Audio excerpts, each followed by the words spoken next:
لا الہ الا اللہ محمد رسول اللہ علیہ صلاة اللہ وآلہ والأحبہ لا الہ. بسم اللہ الرحمن الرحیم نحمدہ ونصلی علی رسولہ الکریم. آج ہمارے خاندان میں ایک ثانیہ پیش آ گیا. ہمارے ایک جاننے والے میری سمجھتے ہیں آپ میری والدہ کے فرسٹ کزن ہیں، تو ان کی اہلیہ کا آج انتقال ہو گیا. جو میری والدہ کے جو فرسٹ کزن تھے ان کا انتقال تو آج سے 6-7 سال پہلے ہو گیا تھا، لیکن آج ان کی اہلیہ کا انتقال ہو گیا. اللہ تعالیٰ ان کی مغفرت فرمائے. اور جب والدہ نے صبح خبر سنائی تو بہت دل پہ شاپ گزرا، بہت افسوس ہوا کہ یار بیٹا کوئی بھی نہیں ہوتا، صرف بیٹیاں ہیں. اور واقعتاً جب آدمی یہ سوچے نا کہ جس کا باپ بھی گزر جائے، جس کی ماں صرف واحد سہارا ماں ہو، پھر وہ ماں بھی چلے جائیں، تو پھر اولاد پہ کیا گزرتی ہے ہم لوگ اس کا شاید تصور نہیں کر سکتے. جن کے ماں باپ یا جن کو اللہ تعالیٰ نے ماں باپ جیسی نعمت دی بھی ہے تو شاید وہ اس کا تصور نہیں کر سکتے. جن کے گزر گئے آدمی ان سے پوچھے کہ اپنے دل پہ کیا گزرتی ہے، ان کا کیا دکھ درد ہوتا ہے، تو ہم اندازہ نہیں کر سکتے. لیکن ہمیں جو ہے حدیث شریف سے اس چیز کی ایک رہنمائی ملتی ہے اور ایک بہت اچھا ہمیں سبق ملتا ہے جو ہمیں تمام امت کے لیے ایک تعلیم ہے کہ نبی پاک صلی اللہ تعالیٰ علیہ وسلم نے ارشاد فرمایا تحفۃ المؤمن الموت، کہ مومن کا تحفہ موت ہے.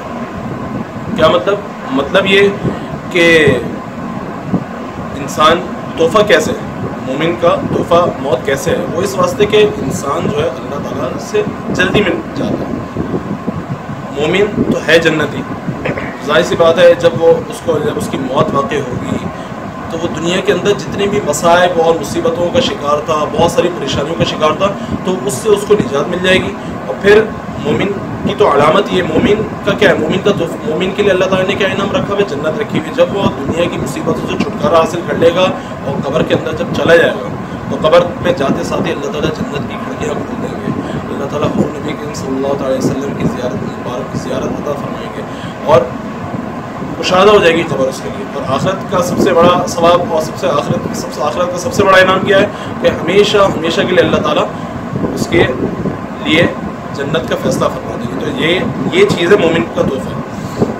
یہ سوال جو اٹھتا ہے نا مومن کا تحفہ مطلب موت کیسے ہے، تو یہ ساری باتیں یہ ساری چیزیں تحفے کے اندر ہی آتی ہیں.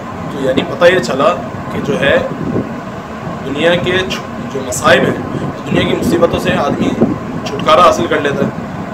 کبھی کسی کو کیا غم لگا ہوا ہے، کسی کو کیا پریشانی لگی ہوئی، کسی کو کیا ٹینشن لگی ہوئی ہے، تو ساری چیزیں موت جو ہے ساری چیزوں کو کور اپ کر دیتی ہے، ساری چیزوں سے چھٹکارا حاصل مل جاتا ہے اور ہمیشہ کی سکون والی زندگی اللہ پاک مومن کو عطا فرما دیتا ہے. ہمیشہ رہنے والی زندگی اللہ تعالیٰ عطا فرما دیتا ہے. اللہ تعالیٰ ہمیں عمل کرنے کی توفیق عطا فرمائے اور حدیث شریف کے اللہ تعالیٰ ہمیں صحیح سمجھ عطا فرمائے. وآخر دعوانا